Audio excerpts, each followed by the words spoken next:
Dear students, good morning. तो हम लोग 7.2 का क्वेश्चन नंबर 7 करने जा रहे हैं। 6 तक हम लोग पढ़ चुके हैं।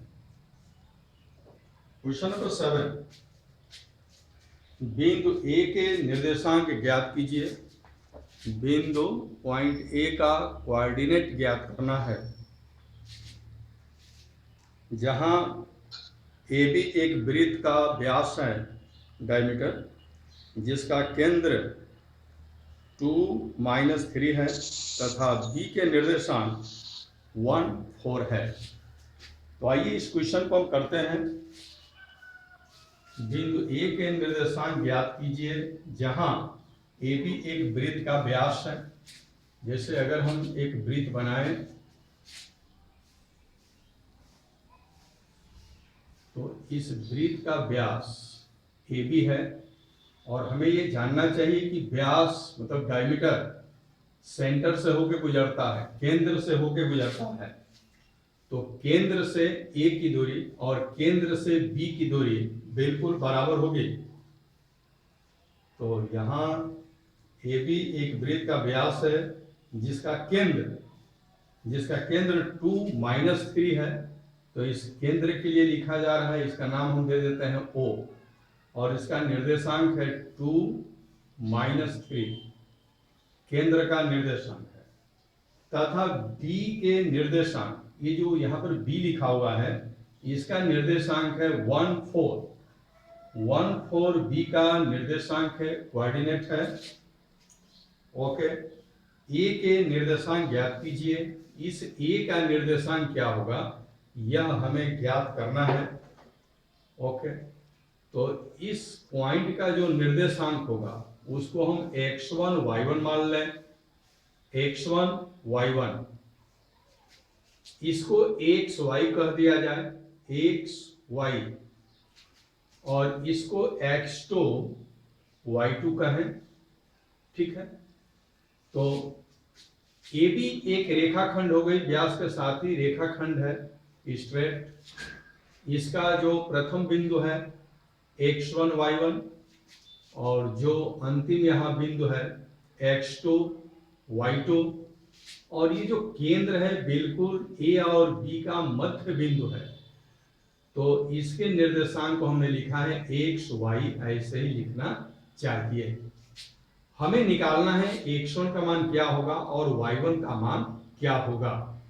तो मध्य बिंदु के सूत्र से इसको हम प्राप्त करेंगे। डायरेक्ट भी चाहे तो आप कर सकते हैं। तो मध्य बिंदु का सूत्र हम डालेंगे यहां पर, x, मध्य बिंदु का x है, ये इक्वल होगा x1 plus x2 upon 2। x1 x के जगह पर ये हो जाएगा 2, क्योंकि वैल्यू दिया हुआ है मध्य बिंदु का। x1 की जगह पर x1 ही रखिए, इसका वैल्यू निकालना है, और x2 के स्थान पर आप 1 लिखिए अपॉन 2। इसका त्रियक गुणा कर दीजिए, तो x1 प्लस 1 त्रियक गुणा करने पर होगा, और ये हो गया 4। तो इस तरह से हमने देखा x1 इज इक्वल टू क्या होगा, 4 माइनस 1, यानी कि x1 हो जाएगा 3। ओके, तो इस तरह से x1 का वैल्यू 3 हमने प्राप्त कर लिया है। ठीक है, अब हम y1 का वैल्यू यहां से प्राप्त करेंगे। तो y1 के लिए भी ऐसे ही हम फार्मूला लिखते हैं। मध्य बिंदु का फार्मूला लिखा जाएगा यहां पर, मध्य बिंदु y is equal to y1 plus y2 upon 2। ये मध्य बिंदु का फार्मूला लिखा जा रहा है। यहां पर y का वैल्यू दिया हुआ है -3, तो यहां हम लिखेंगे -3। y1 हमें ज्ञात करना है, प्लस y2 का वैल्यू यहां पर दे रखा है, y2 4 है, अपॉन 2। यह त्रियक गुणा कीजिए, y1 plus 4 is equal to -3 और 2 का गुणा कीजिए, -6 हो जाएगा। Okay, y1 is equal to क्या होगा, 4 को राइट में ले जाइए, माइनस हो गया, यानी कि -6 -4। अगर इसको सॉल्व किया जाए तो ये होगा -10। इस तरह से y1 का वैल्यू मिल गया -10। तो a का निर्देशांक होगा 3, -10, यही आपका आंसर होगा। तो आंसर में आप लिख देंगे 3, -10, a का निर्देशांक। ओके, अब हम क्वेश्चन 8 की तरफ बढ़ रहे हैं।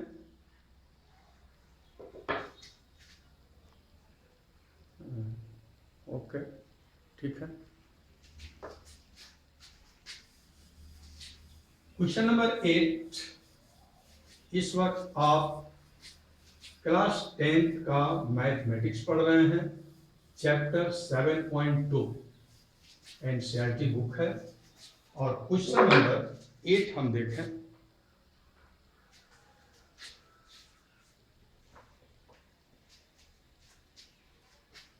क्वेश्चन मैं पढ़ना चाहूंगा। यदि a और b क्रमशः -2, -2 और 2, -4 हो तो बिंदु P के निर्देशांक ज्ञात कीजिए ताकि AP इक्वल 3/7 AB हो और P रेखाखंड AB पर स्थित हो। यह क्वेश्चन नंबर 8। तो आइए इसको देखें। A का निर्देशांक यहां पर दिया जा रहा है, यह बिंदु A है और इसका कोऑर्डिनेट है -2, -2। ओके, एक बिंदु B भी यहां पर दिया गया है, बिंदु B, और B का कोऑर्डिनेट है 2, -4, 2, -4 हो तो P के निर्देशांक ज्ञात कीजिए ताकि AP दिया हुआ है, AP इक्वल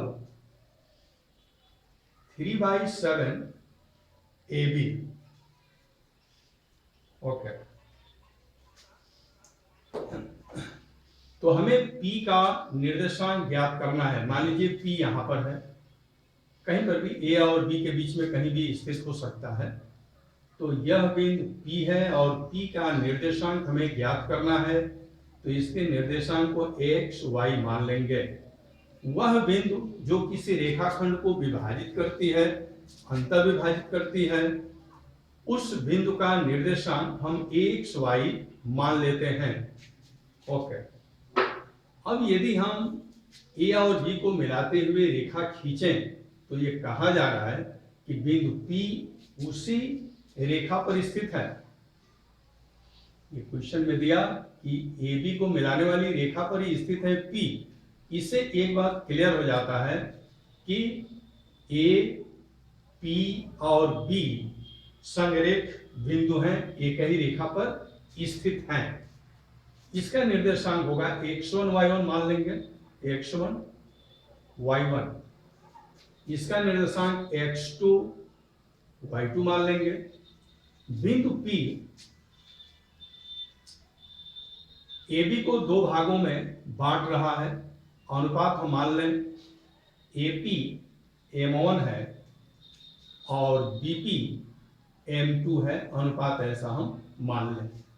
ओके, अब आइए यहाँ हम देखें, यहाँ से हमें किस बात की जानकारी प्राप्त होती है। तो अगर यहाँ से हम AB को बाएं पक्ष में लाएं तो AP/AB हो जाएगा और ये होगा 3/7। आइए हम इस चित्र में देखें AP कहाँ है। AP यह रेखाखंड है AP। ओके, AB A से लेकर B तक AB है। AP अगर देखा जाए तो 3 भाग है, ये AP 3 भाग है, ऊपर देखिए 3 लिखा हुआ है, और AB 7 भाग है, मतलब A से B तक ये 7 भाग है। तो अगर हम A से B तक पूरी लंबाई को 7 बराबर भागों में बांट दें, 7 बराबर भागों में बांट दें, तो उसमें से एपी 3 भाग हो जा रही है एपी, तो बीपी कितना भाग होगी? 4 भाग होगी। क्लियर है? क्योंकि यहां से पूरा स्पष्ट है। देखिए यहां से फिर से इस बात को सुन लीजिए, एपी 7 भाग है। ए से बी की लंबाई देखिए, इसको 7 बराबर भाग में यदि बांट दिया जाए तो एपी 3 भाग है, तो एपी का हिस्सा 3 भाग आ रहा है, तो बीपी का हिस्सा कितना आएगा? 4 भाग आएगा। क्योंकि ए से लेकर बी तक अगर जोड़ा जाए तो ये 3 भाग और 4 भाग, ये 7 भाग हो जाते हैं। तो यहां जो दिया है AP is equal to 3/7 AB, वो इसीलिए दिया है कि आप यहां M1 और M2 कितना होगा इसकी जानकारी प्राप्त कर लें। इसके लिए यह संबंध दिया हुआ है प्रश्न में। अब आइए हम क्वेश्चन सॉल्व करते हैं। तो x इक्वल फार्मूला डालेंगे वही, M1 प्लस M2 लिख देते हैं, ऊपर नीचे भी लिखते हैं M1 प्लस M2। चूंकि हम x निकाल रहे हैं तो यहां पर x2 डालिए और यहां x1 डाल दीजिए। ओके, फार्मूला इसी प्रकार से याद रखना चाहिए। तो M1 3 है, x2 2 है, प्लस M2 4 है, x1 देखिए -2 है, और नीचे हम लिखेंगे M1 प्लस M2 यानी कि 3 प्लस 4। तो क्या प्राप्त हो जाता है? 3 2 जा 6, ये 4 है, -2 है, अगर दोनों का मल्टीप्लाई कर दिया जाए तो -8 हो जाएगा यहां पर, और 3 4 यहां 7 हो गया।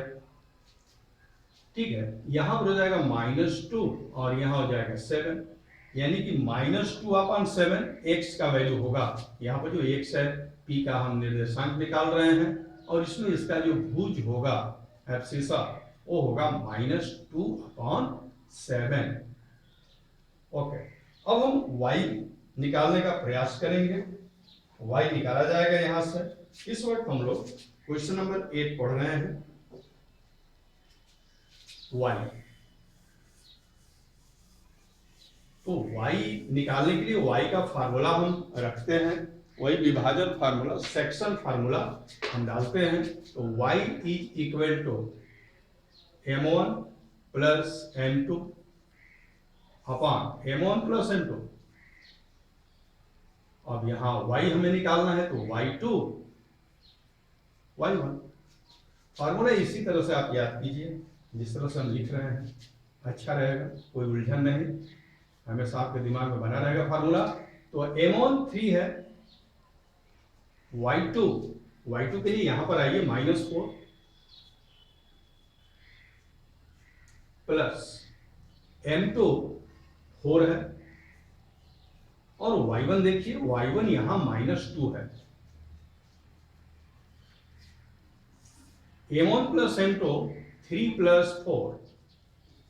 अब इसको सॉल्व करने की आवश्यकता है, तो ये हो जाएगा -12, 4 3 12, और ये हो जाएगा -8। ओके, और ये हो गया 7, तो -12 -8 ये जुड़ जाएंगे तो -20/7। तो ये y यानी कि कोटि भी हमने निकाल दिया है, ऑर्डिनेट -20/7। इस तरह से ये आपका आंसर होता है। p का हमने कोऑर्डिनेट निकाल दिया है। आंसर में आप लिखेंगे आंसर -2/7, -20/7। ओके, तो ये रहा क्वेश्चन नंबर 8। अब हम क्वेश्चन नंबर 9 की तरफ मूव करेंगे।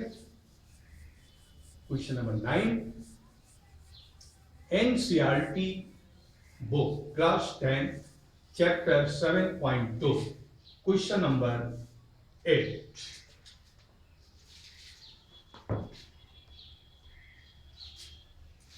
बिंदुओं A -2 और B 2 8 को जोड़ने वाले रेखाखंड AB को 4 बराबर भागों में विभाजित करने वाले बिंदुओं के निर्देशांक ज्ञात कीजिए। ओके, तो आइए बिंदु ए हम बनाते हैं। यहां पर यह है बिंदु ए। ओके, इसका निर्देशांक दे रखा है -2 2 और एक बिंदु है बी, यहां देखिए बिंदु बी है और इसका निर्देशांक है 2 8 2 8। ओके, इन दोनों बिंदुओं को अगर जोड़ दिया जाए, स्ट्रेट लाइन अगर खींचा जाए तो इस तरह से एक स्ट्रेट लाइन प्राप्त होता है और इसको 4 बराबर भागों में बांटना है और उन बिंदुओं के निर्देशांक ज्ञात करने हैं जो इस रेखाखंड AB को ठीक 4 बराबर भाग में बांट रहे हैं। तो आइए पहले हम इसको 2 बराबर भाग में बांट दें। ठीक, ये 2 बराबर भाग में बट गया। इसके बाद एक कट यहां करेंगे और एक कट यहां करेंगे। एक कट ठीक इसका मध्य होगा और एक कट इसका ठीक मध्य होगा। इस तरह से AB बिंदु तो है, लेकिन यहां पर जो बिंदु आ रहे हैं उनका नाम हम कुछ रख सकते हैं, जैसे P Q R। P Q R इन बिंदुओं का हमने नाम रख दिया है और ये 3 बिंदु पूरे रेखाखंड को 4 बराबर भागों में बांट रहे हैं। तो आइए सबसे पहले हम Q प्राप्त करें। Q AB का मध्य बिंदु है, तो Q का निर्देशांक हम निकालेंगे। Q का निर्देशांक, ठीक है, डायरेक्ट हम करें तो Q का X हम निकालना चाह रहे हैं। X क्या होगा, क्योंकि तो A और B का मध्य बिंदु है, तो -2 + 2, क्योंकि इन दोनों का योग होता है। -2 और 2 का यहां पर योग होता है। एक बात हमेशा ध्यान दीजिएगा, थोड़ा सा कंफ्यूजन यहां पर हो जाता है, क्योंकि दूरी वाले फार्मूले में -2 में से इसको घटाया जाता था, दूरी वाला फार्मूला। ये आपको इसका प्रैक्टिस भी होगा कि इस x में से इस x को हम घटाते हैं दूरी वाले फार्मूले में, लेकिन वह बात यहां पर नहीं है, क्योंकि यहां पर विभाजन सूत्र हम यूज कर रहे हैं। तो विभाजन सूत्र में दोनों x को जोड़ा जाता है। हमेशा याद रखिएगा कि दूरी वाले सूत्र में x में से x को घटाया जाता है, y में से y को घटाया जाता है, लेकिन विभाजन वाले सूत्र में जो मध्य बिंदु का निर्देशांक हम निकालते हैं विभाजन सूत्र से, उसमें दोनों x को जोड़ा जाता है और दोनों y को भी जोड़ा जाता है। यहां किसी प्रकार का कोई मिस्टेक नहीं होना चाहिए। तो -2 जोड़ा जाता है +2 / 2, तो ऊपर तो 0 हो गया, तो ये 0 हो गया, यानी कि Q का जो भुज होगा वो 0 होगा। ओके, अब y की हम बात करें तो 2 + 8 / 2 यानी कि 10/2 यानी कि 5, तो ये हो गया 5। ओके, तो ये तो हमने निकाल लिया Q का निर्देशांक। स्पष्ट रूप से आप लिखेंगे अपने आंसर में Q का निर्देशांक 0, 5, एक तो ये होगा। ओके, अब आइए, अब हम यहां P का निर्देशांक निकालें। तो P A और Q का मध्य बिंदु है, तो P का निर्देशांक हम निकालेंगे। यहां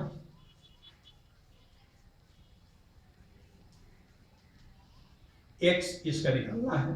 कैसे निकलेगा X इसका? P का X कैसे निकालेंगे? -2 + 0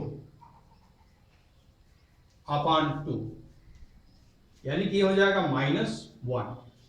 तो p का x होगा -1। अब हम y की बात करते हैं, तो p का y क्या होगा? तो y इज इक्वल टू 2 + 5, 2 + 5/2, यानी कि ये हो जाएगा 7/2। तो ये भी हमने निकाल लिया 7/2। अब आइए, अब हम निकालेंगे r का निर्देशांक। तो यहां पर p का निर्देशांक लिख दिया जाए, ये आया है -1 और 7/2। r का निर्देशांक क्या होगा? तो r का निर्देशांक हम निकाल रहे हैं। ये जो r है q और b का बिल्कुल मध्य बिंदु है, तो 0 + 2/2, 0 + 2/2 x का वैल्यू होगा, तो ये हो जाएगा 1। ओके, तो यहां पर r का निर्देशांक हम लिखेंगे तो x हो जाएगा 1। और ये y हम निकालते हैं, y क्या होगा? y is equal to, r का हम y निकाल रहे हैं 5 + 8/2, 13/2, यानी कि ये हो जाएगा 13/2। तो ये हो गया r का निर्देशांक 1, 13/2। तो ये क्वेश्चन दिया गया था क्वेश्चन नंबर 8 में कि रेखा खंड AB 4 बराबर भागों में विभाजित हो रही है, तो वे बिंदु जो इन्हें विभाजित कर रहे हैं उनका निर्देशांक क्या होगा? तो उनका निर्देशांक यहाँ पर ब्लैक बोर्ड पर दिख रहा है, -1, 7/2। सबसे पहले यही लिखा गया होगा। आपके आंसर में, बुक में जब आंसर देखेंगे तो सबसे पहले इसी बिंदु का होगा, लेकिन इस बिंदु का निर्देशांक हम लोगों ने यहाँ पर निकाला है, कोई बात नहीं है। आगे पीछे भी लिखेंगे तो कोई अंतर नहीं है। इसके बाद 0,5 मिलेगा, तो 0,5 है, ठीक है। इसके बाद मिलेगा 1, 13/2, तो 1, 13/2 इसके बाद मिला है, लास्ट में मिल रहा है, ठीक है। तो ये तीनों बिंदु क्लियर हैं। तीनों बिंदु में किसी का भी निर्देशांक पहले, किसी का भी बाद में आप लिख सकते हैं, इससे कोई सॉल्यूशन पर असर नहीं पड़ता है। तो ये हम लोग पढ़ रहे थे क्वेश्चन नंबर 8। अब हम क्वेश्चन नंबर 9 की तरफ मूव करेंगे। क्वेश्चन नंबर 9 क्या है? इस वक्त एनसीईआरटी बुक से ये सब क्वेश्चंस पढ़ाए जा रहे हैं, ध्यान से पढ़ना चाहिए। क्वेश्चन नंबर 9, क्वेश्चन नंबर 9 नहीं था, 4 बराबर भागों में, आई एम सॉरी। अभी जो हम लोग क्वेश्चन कर रहे थे क्वेश्चन नंबर 9 ही था। ओके, यहाँ पर बदल देना चाहिए था, नहीं बदला था। क्वेश्चन नंबर 9 ही अभी हम लोग पढ़ रहे थे। अब हम चलेंगे क्वेश्चन नंबर 10 की तरफ। क्वेश्चन नंबर 10 क्या है, ठीक है। तो क्वेश्चन नंबर 10 हम पढ़ेंगे। अब एक समचतुर्भुज का क्षेत्रफल ज्ञात कीजिए जिसके शीर्ष इसी क्रम में 3, 0, 4, 5, -1, 4 और -2, -1 हैं।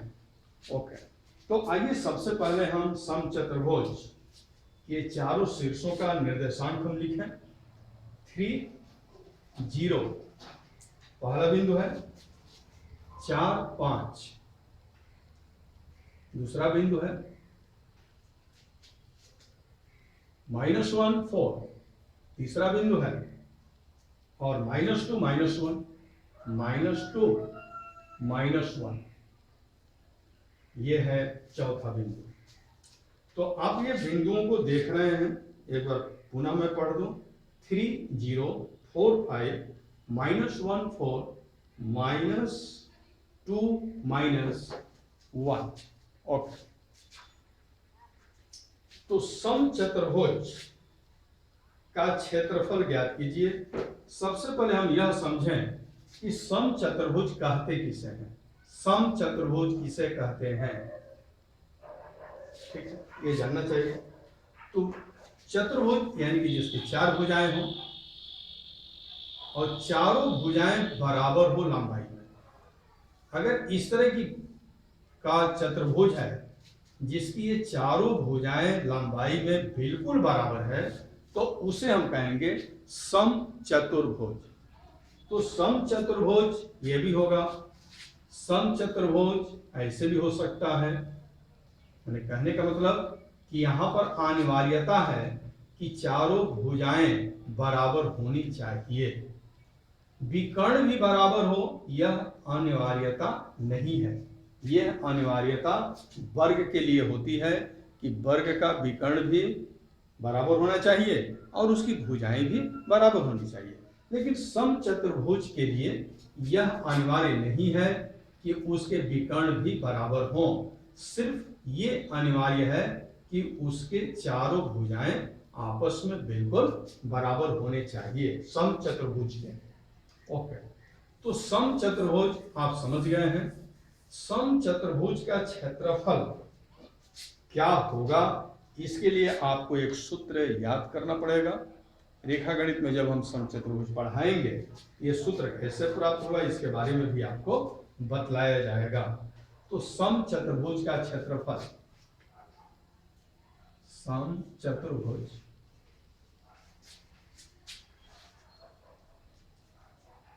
का क्षेत्रफल 1/2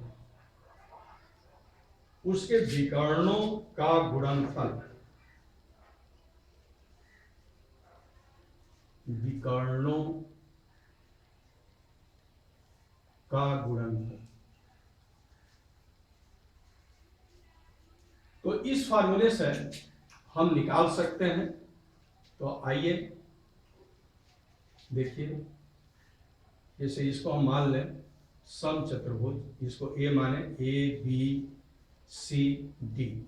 इसको भी क्रम से, जैसे नामकरण जब करना चाहिए तो क्रम से करना चाहिए, ए बी सी डी। ऐसा नहीं कि ए बी सी डी, ऐसा नहीं करना चाहिए, क्रमशः नाम लिखना चाहिए।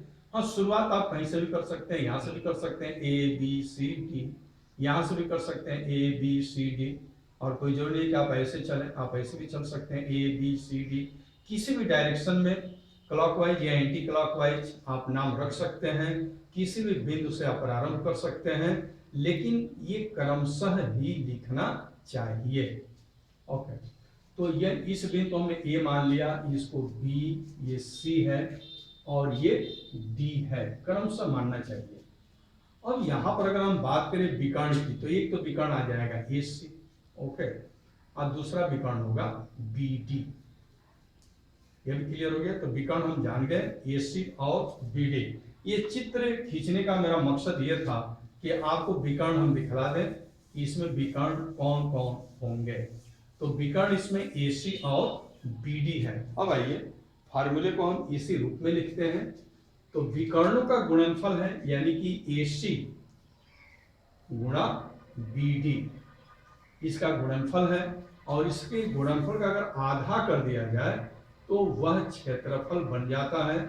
यह फार्मूला कहां से प्राप्त हुआ, यह आपको रेखागणित में बताया जाएगा, जहां समचतुर्भुज की बात की जाएगी। ओके, तो इस फार्मूले का हम यूज कर रहे हैं हाफ। अब चलिए बीच की दूरी, ए से सी की दूरी क्या होगी, ए से सी की दूरी क्या होगी, ए सी। यहां पर दूरी का सूत्र यूज करना है, और यहां पर x में से x घटाते हैं, y में से y को घटाते हैं, यह याद रखिएगा। तो चलिए 3 ओके, माइनस और -1, तो 3 + 1 हो जाएगा, यानी कि 4 होगा, 4। ठीक है, एक बार फिर से सुन लीजिए, ए और सी हम निकाल रहे हैं। तो ये 3 है, माइनस और -1 हो गया, तो 3 + 1 हो गया, 3 + 1 4, और 4 का हम कर देते हैं स्क्वायर, 16।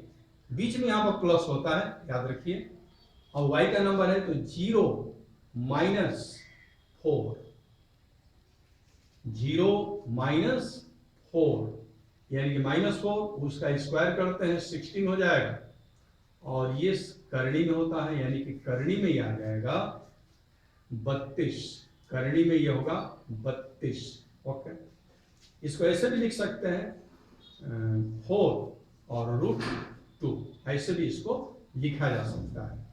तो चलिए यहां पर अंदर AC के स्थान पर हम लिखें 4√2।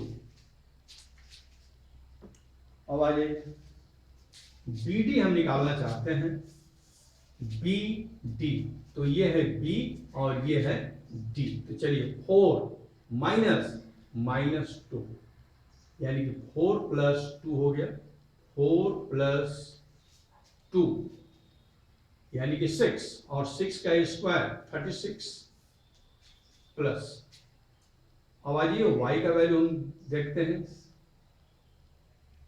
B आओ D में, तो 4 माइनस 2 निकाल चुके हैं।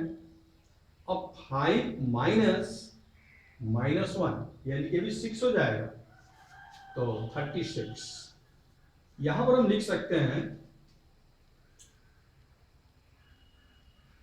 √ में 2 × 36, क्योंकि 36 का ये डबल हो जाएगा, तो 6 को इसको हम बाहर निकाल दें, 6 बन जाएगा, और √2, तो 6√2 होगा BD।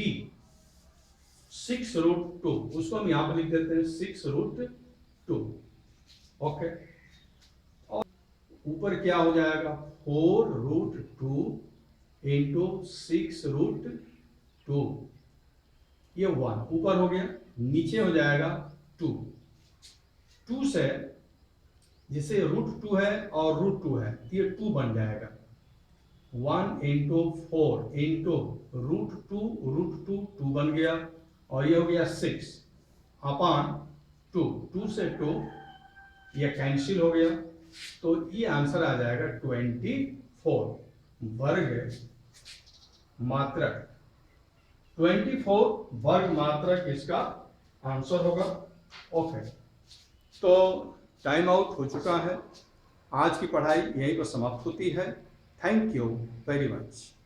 के बारे में काफ़ी विस्तृत चर्चा हम SN सिंह लाइव क्लास में कर चुके हैं। यदि आप भी लाइव क्लास ज्वाइन करना चाहते हैं तो मेरे व्हाट्सएप नंबर 96 16 72 78 46 पर अपना नाम व क्लास सेंड करें। SN Singh live class zoom app पर चल रहा है। मेरा ID 5563633017 तथा पासवर्ड QWERTY